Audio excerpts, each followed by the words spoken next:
Pro Group Management. Workers' comp that works for you.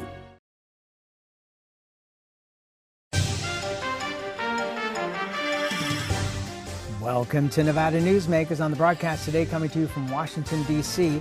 United States Senator Catherine Cortez Masto here for the whole show on an all-new Nevada Newsmakers. The 13th annual Nevada Newsmakers Goes to Washington is brought to you by Pro Group Management, workers' comp that works for you. NV Energy proudly serves Nevada, providing electricity to 2.4 million electric customers. The Nevada Mining Association, mining a better future for Nevada. Silver State Government Relations, we know Nevada, so you don't have to.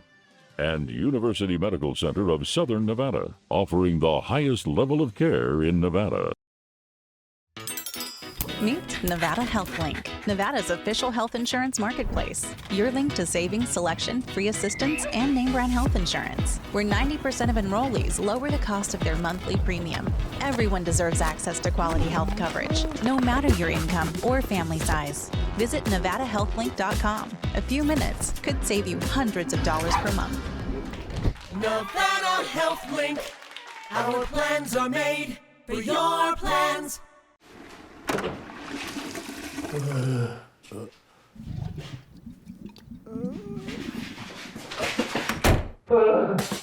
It happens. And when it does, there's UMC Quick Care. As you know, Reno is booming. Toll's development company is helping it grow with insightful design and development, building community with every project, adding beauty, adding excitement, emphasizing our shared humanity. Reno is becoming bigger. Toll's development is helping it become better, more livable, more enjoyable. To learn more, go to tollsdevelopment.com.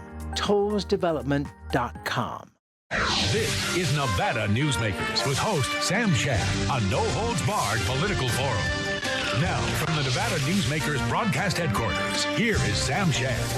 And back on Nevada Newsmakers, coming to you from Washington, D.C., we are delighted to be joined by United States Senator Catherine Cortez Masto. It is a pleasure to be back with you here. Sam, it's always great to talk with you. I'm so glad you're here in D.C. Thank you. you. Thank you for always doing this. Well, thank you for allowing us to be here with you. Let's start out with one of the more interesting sites in D.C. lately has been the National Guard on the D.C. Wharf and other tourist areas. Your thoughts? Well, my thoughts are, let's give local law enforcement the resources they need to do the job. I mean, that's where we should be focused in all of our communities, is making sure we have enough police officers and they have the resources and tools they need. It was nice to see just recently, I think it was just yesterday, Mayor Bowser of D.C. basically said the same thing. We are investing in more police officers and more resources for law enforcement. That's where we want community policing. We want our law enforcement in there. They know the community. They're going after the bad guys, the hardened criminals. That's where and that's my background. So for me, that's where it starts, is supporting local law enforcement. And Mayor Bowser was grateful to the President for the National Guard being here. Carjackings have dropped dramatically. The murder rate has gone down. It's kind of shocking, the number of carjackings that were occurring in this city. But she also said that she could use 800 more police officers. That's right, and that's why. I do think that you can't discount what was happening here, and you talked about it, the carjackings and some of the crime that was happening. That's why we should always look to local law enforcement. Are they understaffed? And it sounds like they were, so let's put the dollars there. We want not just a short-term issue here being addressed by having the National Guard here temporarily. We want a long-term issue being addressed, is how do we keep our community safe? And that's investing in local law enforcement, making sure there's enough police officers, making sure they have the tools that they need to keep our community safe. One of the ironic things, though, is in the last few days since we've been here, the traffic has been incredibly light And as I talk to Uber drivers, they're telling me, and taxi drivers, they're telling me that a lot of people from the surrounding area are scared to drive into D.C. because of the National Guard, et cetera. Interesting. So and it'll be interesting to see the economic deficit that may have occurred from this. Changing topics on you, Sigal Chadha is acting U.S. Attorney. The Federal Public Defender's Office says her continuation in the role is illegitimate. Reports say that you and Senator Rosen oppose her as a partisan operative. What are your issues regarding Sigal Chadha? Yeah, she is a partisan operative, and she's basically said that. She has publicly come out and said she wanted to weaponize the U.S. Attorney's Office to the benefit of Donald Trump. That's not where a U.S. Attorney should be, and anyone in law enforcement should not be partisan. The law is not partisan. The law is really working to keep your community safe, holding the bad guys accountable and going after them. There should be no retribution based on somebody's political affiliation, but she has made it clear that's how she wants to utilize the office. That's not somebody I can support in the U.S. Attorney's Office in Nevada. Jason Frierson, well, let's start out with the basic premise of the U.S. Attorney's Office. Every time there's a new president of an opposing party, all the U.S. attorneys across the country resign. And then they're either reappointed or somebody else is appointed. The last time around was Jason Frierson under the Biden administration. He was a former Speaker of the Nevada legislature, and he was a Democrat. Would he not have also been a partisan? He's not using the office in a partisan way, and that was one of the things that I think is important. Listen, you're going to have people in that position that could be Republicans or Democrats. You've got to remember, under the Trump administration, I supported a U.S. attorney in that position that was Republican. So you're going to have people of different affiliations. That doesn't mean that they turn the office into a partisan office and utilize it or weaponize it for political purposes. That's not how law enforcement should be. And that's one of my litmus tests, whether it's Republican or Democrat. If you've got the experience and you're there for the right reasons, which is to keep our communities safe, hold the bad guys accountable, and investigate and work with law enforcement in the community to continue the safety of that community, that's where it should be. Sigal Chadha was on Nevada Newsmakers recently, and she talked about the number one thing she wanted to do right off the bat was get drug-sniffing dogs into Harry Reid Airport because there is drugs going through the airport that nobody is accounting for, and she was shocked that that wasn't occurring. Is there something that she is doing right now that you are concerned about? Well, let's just take that for example. It is not the U.S. Attorney's authority or jurisdiction to put drug-sniffing dogs in the airport. That's where law enforcement comes along. That's where local law enforcement or federal law enforcement, if you're the TSA. That's the role there. And if there's an issue for that, then we put more resources for those law enforcement officers to be able to address that issue. That's not her role, and that's my concern. Her role is different as a U.S. attorney in our community. It is actually prosecuting bad guys, criminals, and holding them accountable, and utilizing and remember, her partners are those law enforcement officers, but that's not her role. And that's my concern. And it's clear from just the comments that she just said to you, comments that she's tweeted out about, and the things that she said, she has no understanding of the office and is abusing the position. Let's talk about the miracle that you and Congressman Horsford pulled off concerning Apex. For those in northern Nevada, this is comparable to the Tahoe Reno Industrial Center, but in southern Nevada, North Las Vegas. It's about 18,000 acres, and for years they've been trying to make it be as successful as TRI in the north. What was the law that you got passed? And the miracle in D.C. was that you got it passed unanimously through both the House and the Senate and got the president to sign it. President Trump.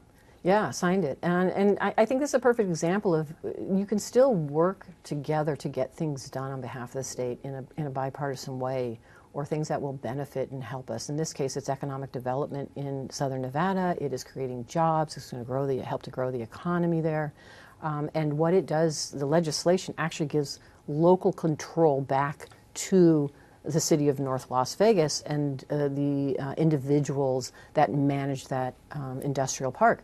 Because so much of the federal land is owned by the federal government, a lot of that land was still under control of the federal government, which was impeding the ability to get the necessary permits and control to allow some of these new companies that want to come in and create jobs into that community. So we just through legislation, gave control back to the local government. Okay, so I go back to the original question, which is how in the world did you get it done with Republican-controlled House and Senate and a Republican president who has not been particularly excited about doing things for Democrats? Because it comes down to, and I think Stephen feels the same way, our entire delegation. One, we all work together very closely, all of us.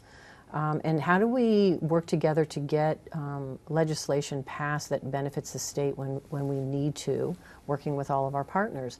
And I think relationships are key to making that happen.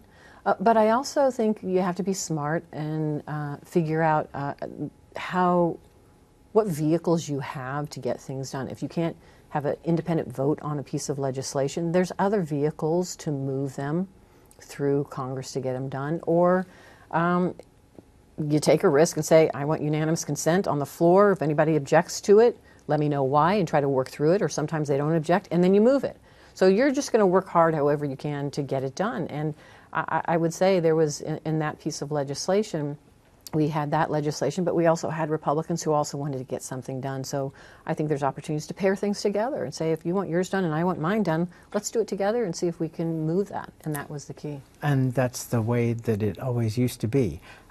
So for the people who are watching and listening across our state, what do you say to them about the potential for the middle moving forward rather than the extremes? Because everything that they read and hear in the media for the most part is that you're either one side or the other, Team A or Team B. And here you were able to accomplish something. Does this bode well for other things, not just in Nevada, but across our country? Well, I will say, Sam, and this is one of the reasons I like to be home and traveling throughout the state and all of our counties to talk to people about what we are doing. Because yes, it is still important for us to get things done and work in a bipartisan way where we can, that solves problems for people. And I will always be there to do that. I think it is important. Right now, as you know, we were talking a little bit about this, in Nevada people are struggling with high prices, high grocery prices, housing costs, affordable housing, energy costs, and so and healthcare costs. Our goal should be to work together to lower those costs. I'm going to work with anybody that's going to be willing to do that. There's still some Republicans that want to move forward in that way. Perfect example is a housing bill that we passed out of the Banking and Housing Committee about a month ago. It was unanimous out of that committee. And the first, let me just say, it's a big task because the last time we passed an omnibus housing bill, affordable housing bill out of the committee was 17 years prior. So now we are trying to take that bill and move it through the NDAA because that's a moving vehicle. It was unanimous. It's affordable housing that we need in this country that helps not only the supply, but helps home ownership, helps renters, all of the above. Let's get it going. And so we should be working on those things. I'm not saying we don't push back and fight where we need to fight, where I believe some of the policies of the administration are harming this country and in Nevada, like tariffs, and I can talk about that. And we need to push back and be smart about how we do things. But we also have to be strategic, and we have to figure out how do we still get things done on behalf of the American public. And in this case, for Nevada, is always going to be a priority for me. All right, let's take a break. We'll come back more with United States Senator Catherine Cortez Masto after this timeout. Rev it up during the $250,000 Cash and Wheels Guaranteed giveaways at Carson Valley Inn. Thousands in cash and free play every Thursday and Saturday. Drive away with a 2025 Ford Bronco or $45,000 guaranteed. Rev it up at the Carson Valley Inn. Welcome to Story County, where history meets innovation, and a pioneering spirit continues to shape our future. At the heart of the Tahoe Reno Industrial Center, we power the future with global leaders in technology and manufacturing, driving progress that reaches far beyond our county lines. From advanced manufacturing to tech innovation, our industries are creating thousands of quality careers, fueling a vibrant economy that benefits every Nevadan. But it's more than just growth. Our community is our foundation, supporting families, empowering local initiatives, and creating a place where everyone belongs. Be part of a legacy built on bold ideas and boundless possibilities. Join us in building a brighter future right here in Story County. Story County, helping build Nevada's future.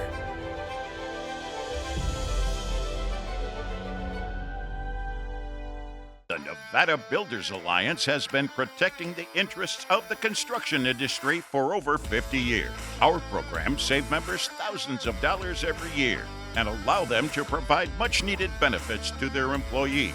Our industry also allows Nevada to grow. If you're thinking about a career in the construction industry, reach out. And if you haven't thought of a career in construction, what are you waiting for? We are the Nevada Builders Alliance. The trucking industry is the most resilient link in the supply chain, moving 95% of our freight in the Silver State. And while essential, the road isn't always smooth. Supply chain disruptions, rising fuel costs, and unrealistic rules and laws that hamper our ability to serve our customers and country. Our prosperity and every sector of the economy, manufacturing, mining, medicine, and food from farm to table, is tied to trucks. There's nothing without trucking. This is Nevada Newsmakers. And back on Nevada Newsmakers, we continue our conversation with United States Senator Catherine Cortez Masto, coming to you from Washington, D.C. You brought up tariffs, and you're obviously not happy about them, and you join an extremely conservative Republican, Don Ahern, in not being happy about them. Explain why you and he are both on the same page on this one. Yeah, and so a couple of reasons why. The first is I support targeted tariffs. I think they're smart, and there's a way for our country to use tariffs to benefit in the creation of jobs, to make sure we're treated fairly, for our manufacturing, all of the above. The way this administration has done blanket tariffs, and not through the authority of Congress, which is constitutionally our authority to do so, but ignoring Congress. And why did Congress let him get away with that? We're not. There's a court cases right now challenging his. What people need to understand is this administration doesn't follow the law, so they're doing whatever they want, and the challenge is before the courts to challenge them, and that's happening right now. But most importantly, you can see the harm. This is why Congress has to be involved with this. This administration is doing these blanket tariffs, and it is harming our economy in the United States and our businesses. I've been all over Nevada talking to some of our small businesses right now. The blanket tariffs that have been imposed have increased costs to our small businesses, and many of our small businesses are concerned whether or not they can even keep their doors open. Perfect example is we have a lot of niche coffee companies, little companies around the state of Nevada, and I've been to several of them. They're challenged right now to get their coffee. Most of the coffee comes from out of the country, some of it Hawaii, but not all of it. And so their costs have gone up. Now, what happens when a company's costs go up? Do they eat it and lose their profit margin, or do they pass that down to the consumers? Most often, they will pass it to the consumers to pay higher prices. A tariff is a tax. And so you have to wield it very smartly, particularly against another country. And so what we are seeing now is the American public is already dealing with high prices around groceries in healthcare and energy and housing. Now you add the tariff on top of that. So all of the goods that maybe you're getting ready to go back to school, you've gone back to school to go out and buy clothes for your kids. Those prices are going up even more. The clothing prices, other prices are going up because of those tariffs. So it is a tax on the American public. I don't like that. I think we should be fighting for those hardworking families to keep more money in their pockets, not take it away from them. All right, the other side of the coin, of course, is that the country is actually making a lot of money from the tariffs. It's in the billions of dollars. So on the revenue side, it's a benefit. There are also major corporations in the United States that are very happy with the tariffs. Target, for example, Walmart. Let me just say, nobody's happy with the tariff. You got to remember, those companies are paying the price for it. When the administration does the tariffs, those foreign countries are not paying more. We are paying more. So our companies, the revenue that's being generated by those tariffs are revenues generated by American companies. And quite often those American companies pass those costs down to consumers. That's why it's a tax on Americans. So keep that in mind. But the part of this is there is a role for targeted tariffs to play.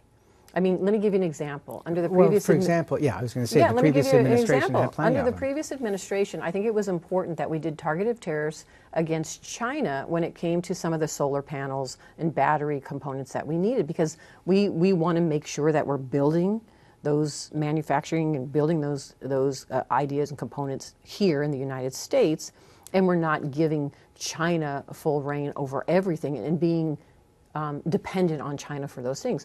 I do think there's a role for tariffs, if they're targeted, to help us bring manufacturing back to this country and create jobs. But the blanket tariffs aren't doing that. And we're putting tariffs on countries that don't even provide any type of a resource to us or a product to us.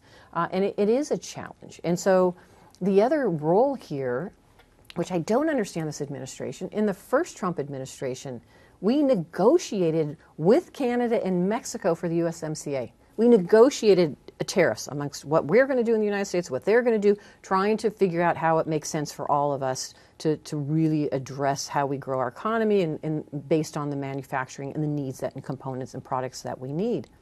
When it was negotiated by the first Trump administration, when they came into this one, they completely ignored that agreement. Completely ignored an agreement they entered into. So how does another company trust us to enter into an agreement on tariffs with them if the Congress is taken out of that equation by this administration illegally, and this administration, because of a whim, decides, oh, I'm going to increase the tariff here, I'm going to decrease it here, without any rhyme or reason to it? It is not good policy. It's not good business in general when we're talking with other countries as well. So I do think there is a role for us to play to be smart about targeted tariffs.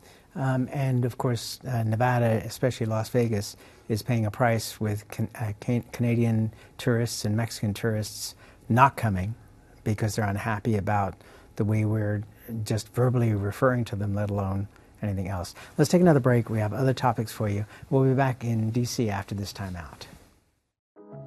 A power line is more than a power line. It's maintaining the bottom line for small businesses. It's keeping the assembly line moving for our workforce. For our brightest minds, it's meeting a deadline. It's on the front line with our heroes. And on the sidelines of the biggest games. It's a direct line to our loved ones. And it's a lifeline for the most vulnerable. There's a lot on the line. You're in trouble with the law. It's easy to think you'll lose everything. But there is hope. I'm attorney Orrin Johnson. Your first step is to hire a serious attorney with the experience to successfully navigate the legal system for you. Sometimes hope means addiction treatment instead of jail, and making sure you're treated fairly. Sometimes hope means fearless trial attorneys will stand up to the government when they get it wrong. Call or text Orrin Johnson Law. We'll make a plan. You'll take back your life. Pro Group Management is the place where companies can find workers' comp solutions that are designed to meet their specific business requirements. As regulations evolve, Pro Group takes a proactive approach to clear the path to make sure your business stays ahead of the curve. Knowing your workers' comp program is optimized, you can focus on other important matters related to your growing business. Pro Group Management, workers' comp that works for you. Save money and take transit. Did you know you can ride the bus all day for less than what it would cost you for a gallon of gas? Plan your trip now by going to rtcwashoe.com. This is Nevada Newsmakers. And back on Nevada Newsmakers, coming to you from Washington, D.C., we continue our conversation with United States Senator Catherine Cortez Masto. John Thune, the Republican leader, is pushing for the nuclear option on getting the administration's nominees approved because the Democrats have been not cooperating. Senator Reid did this for judges when judges weren't being approved, and it blew back on him as he knew it would when it came to the Supreme Court, and Mitch McConnell did the same thing, going in the other direction. Is the filibuster on its last legs? No, I don't think so, but I do think we need to improve the bipartisanship in this in the Senate. There's no doubt about it. But let me do a distinction what's happening now. Even under whether Senator Reid did it or Mitch McConnell, they still allowed the individual nominees to have a vote, a up or down vote, one way or the other. So I got to vote on them as a senator. I got to have the advice and consent, which we are supposed to by the Constitution to do. In this instant, what unfortunately the leader Thune is doing right now, we don't even have an up or down vote. He's putting a block of them together. We're not going to have one individual vote, which we have really under our rules, which is what it should be. We are doing a block now, and he's bringing like 40 or more together, and we don't have the ability to challenge or call out or say why we would support one of them over another. And that is a problem. That is the nuclear option they are doing, and it is wrong. It is against our rules here because the Senate does provide advice and consent on these nominees, whether people like it or not. That's the rule, that's the law, and we should be able to individually go through them to say whether we support them or not. That's not happening there. They're just trying to cram all of these through and fill these and really bypass the Senate process instead of going through the normal process, which is they would have an individual vote. All right, last and a quick question here. Aaron Ford now has a challenger in Alexis Hill, who's the chair of the Washoe County Commission in running for governor. You endorsed Aaron Ford early. Why did you make the endorsement so early? I have held that role, as you know, as a former Attorney General, and I have watched him, not only as his role in the Senate, as a leadership in the Senate, but what he has done as Attorney General. He has fought for Nevadans. He has fought Big Pharma, fighting for our families, and I think he will do a great job as our next governor. And that's where we have to leave it. Thank you so much for taking the time. I really appreciate it, especially in this really busy week. Thank you. It's good to see you. And we'll be right back. Like a traditional handmade basket, retail is woven into the fabric of life in Nevada. From big box to mom and pop, retail supports our communities in countless ways. Jobs for the disabled, team uniforms for kids, help for the elderly, and so much more. Retail employs over 1 in 10 workers. Retail supports Nevada, and we support retail. RANNV.org. Each day, the Children's Advocacy Alliance partners with leaders, legislators, and families across Nevada to improve children's health, education, economic well-being, and safety. We recognize Nevada will be no better than the state of its children. Be a part of this change. Be a supporter of the Children's Advocacy Alliance. For more information, go to CAANV.org. The 13th annual Nevada Newsmakers Goes to Washington is brought to you by Pro Group Management, workers' comp that works for you. NV Energy proudly serves Nevada, providing electricity to 2.4 million electric customers. The Nevada Mining Association, mining a better future for Nevada. Silver State Government Relations, we know Nevada, so you don't have to. And University Medical Center of Southern Nevada, offering the highest level of care in Nevada. Thanks for watching Nevada Newsmakers. We'll see you on the next broadcast with Congressman Mark Amadei. We'll see you then.